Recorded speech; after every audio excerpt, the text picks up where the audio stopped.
Hi guys, welcome back to High Yield Intraday Trading.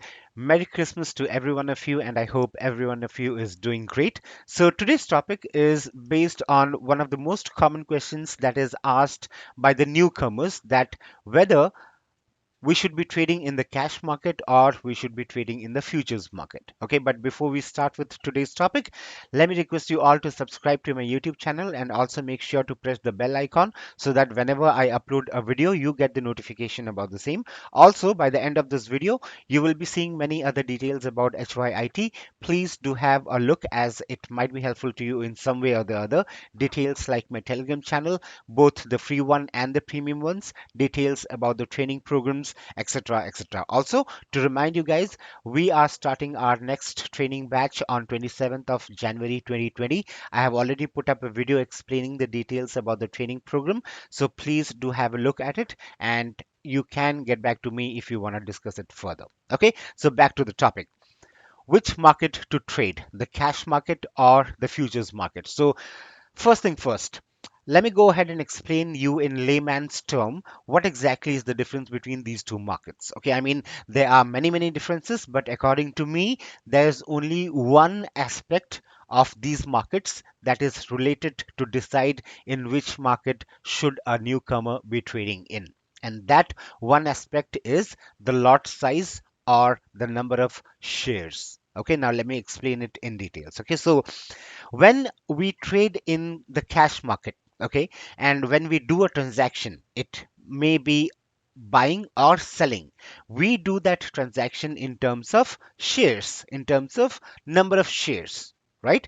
And the number of shares can be as low as one and can go up to hundreds or thousands or lakhs, so on and so forth. Okay, now this has a very major advantage on our trading decisions that we use to keep our trades in control. Okay, now let's say I'm trading India Bulls Housing Finance and I anticipate that it will go up further. Okay, I'm talking about intraday trading. Okay, so I bought 1000 shares. Okay, so a 1 rupees up move will fetch me with a profit of 1000 rupees, and a 1 rupees down move will fetch me with a loss of 1000 rupees. Okay, now unfortunately, post I take my long position or after I initiate my buy entry, the stock price starts to fall. So in such cases, if I'm trading in a cash market, then I have an option to pull out 100 or 200 or 500 shares from the trade, which we normally call as partial loss booking. Okay, so basically here we are minimizing our losses by taking out some shares from the trade that we had initially put in. Okay, now this is not possible if you are trading in a futures market. Okay, because in the futures market, we trade in lots. Okay, which is already predefined by the exchange. Okay, like for India Bulls Housing Finance, the lot size is 800, I believe. Just a moment. Let me do a cross check here. Just a moment, guys. Just a moment. Okay, let me bring up this page. So eyeball HSG fin. Yeah, as you can see here, for the month of December, the lot size is 800. So when I say the lot size of 800, it means one lot contains 800 shares. Similarly, two lots will contain 1600 shares. Okay, so for the month of Jan, we have 1200 shares in a single lot, and for the month of February, we have 1200 shares in a single lot for eyeball HSG fin. Okay, let me take it off from here. Okay, so yeah, so like for as I said, for enables HSG fin, the lot size is 800 for the month of December. So let's say if you go long with one lot which contains 800 shares, and if the stock moves against you, then you do not have an option to pull out 100 or 200 or 500 shares. Okay, rather you have to exit with the entire lot, which is 800 shares. Okay, so you cannot do a partial loss booking if you are trading in the futures market. Okay, now another aspect of this is partial loss booking is very important, because we are doing two things here. When we are doing a partial loss booking, we are doing two things here. One is we are minimizing the loss when the stock is moving against us. And the other thing is we are giving the stock some space to retrace down and to move up again in our expected direction. Okay, so the exact same thing holds true for the profit bookings as well, for the partial profit bookings as well.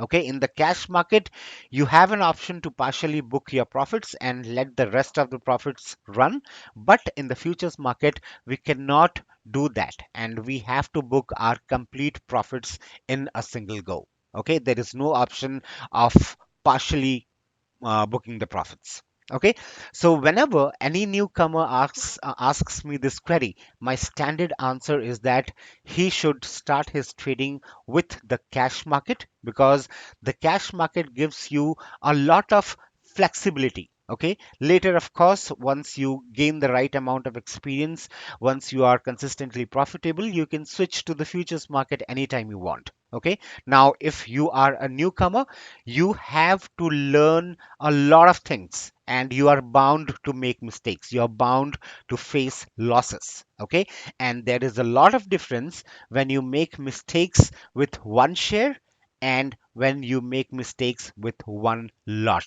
Okay, it's simple mathematics, I don't have to explain it to you.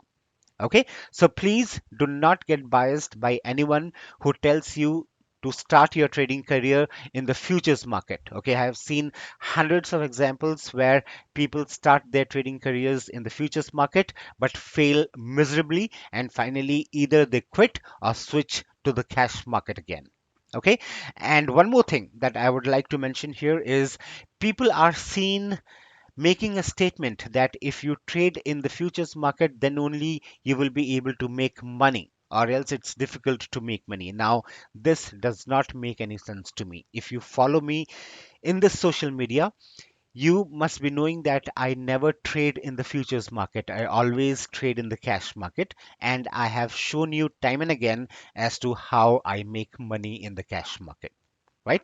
So if this makes sense to you, and if you are a newcomer, then my humble request to you would be to start with the cash market first. The most important reason has been already discussed in this video, so it's your turn or your responsibility to decide what's good for you. Okay, so I hope this helps, guys. There are many talks that goes on in the market. Okay, it's good to listen to all of them, but it's more important to filter the right ones and then proceed. Okay, so that's it, guys. And as always, we request you all to like and subscribe to my YouTube channel. And also, please do not miss the ending of this video, as you will get to know about some more details about HYIT that might be helpful to you. And please feel free to ask your questions or queries, if any, in the comments section, and I will surely answer back to them. And also, please do not forget to like the video if you liked it. Okay, so that's all from my end, guys, and I will see you all later. Hope you all will stick back. Happy trading. Bye bye.